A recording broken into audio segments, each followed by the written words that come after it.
Hello everyone, in this video we're going to enter the values of two matrix, display it and perform addition, subtraction and multiplication using class and objects. So we'll start off with the header file hash include iostream using namespace. Then we would create the class matrix.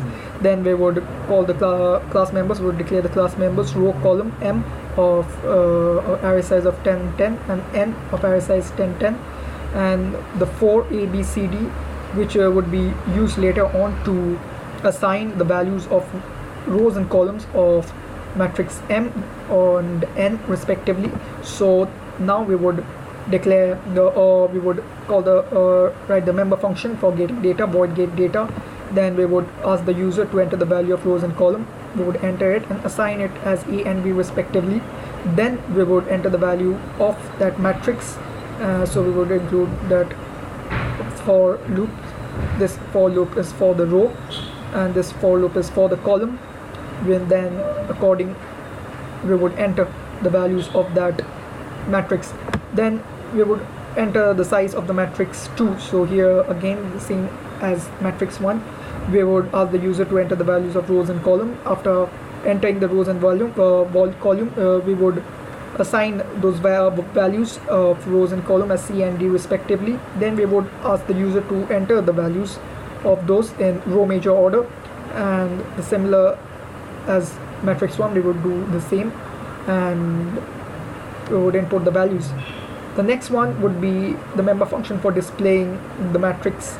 So void display, here we would the same thing as for getting the matrices. We would include the for loops, first one for the row and second one for the column, and we would print out the display the value of the first matrix, and similarly for the second matrix here.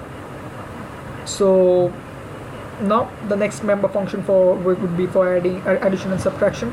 So here if the value of A or the row size of matrix A is not equal to the row size of matrix 2, and if the column size of matrix 1 is not equal to the column size of matrix 2, then we would print out addition is not possible, or otherwise we would do the summation. In the same case for displaying and getting the data, we would include the for loop for first one for the row, for second one for the column, and there we would print out the summation, the first matrix plus second matrix summation on that as that value.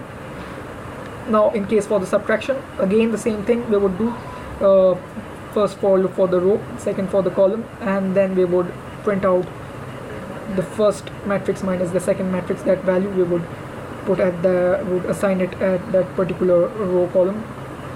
So now the next member function would be for multiplication. So here we would take as a variable int 10 10 of array size. Now here if the column size of matrix 1 is not equal to the row size of matrix 2, then it would say the matrix multiplication is not possible according to the logic, or else we would print out the matrix multiplication. Here the first loop we would do int I is equal to 0. I would be lesser than the row size of matrix 1. I repeat, the row size of matrix 1.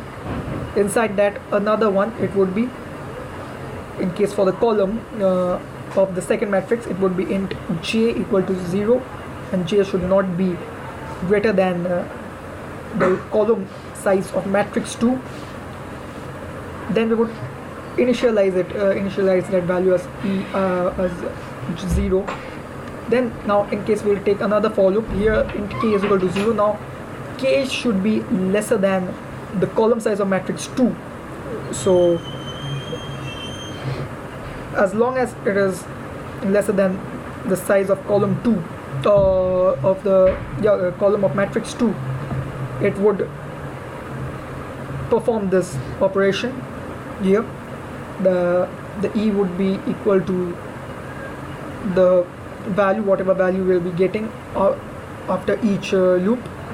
Then m of the matrix, the first one of k here, should be that number of time it would repeat the number of time the size of the column of matrix 1 is, and then we would assign the row as A and column as D here, and we would print out this value.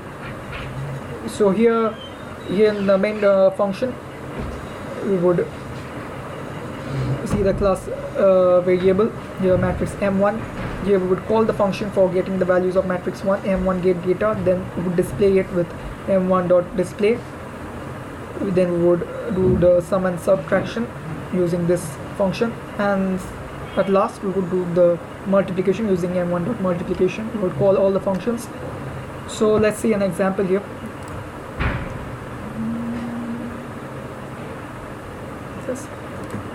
So it's asking to enter the value of rows and column for the first matrix. So you would do 2. Here it will enter the values of in row major order. So we will get 1, 2, 3, 4. So now we would enter the value of rows and column for the second matrix here. We would do the same 2, 2. Here again we can give 1, 2, 3, 4. So here's it. Now after entering, here it's showing the first matrix is 1, 2, 3, 4. The second matrix is 1, 2, 3, 4 as here, and in the row major order as C++ follows. Now the summation would be of these two matrices is this. Here we can easily see 1 plus 1 2, 2 plus 2 4, 6, 8. That's all. And similarly the subtraction, once these two are subtracted, it will all come to 0. And in case for the multiplication, it's getting the exact answer. So this is how we can continue with entering the values of two matrices and performing operations using class and operation or class and object. So with this I would conclude my video. Thanks for watching.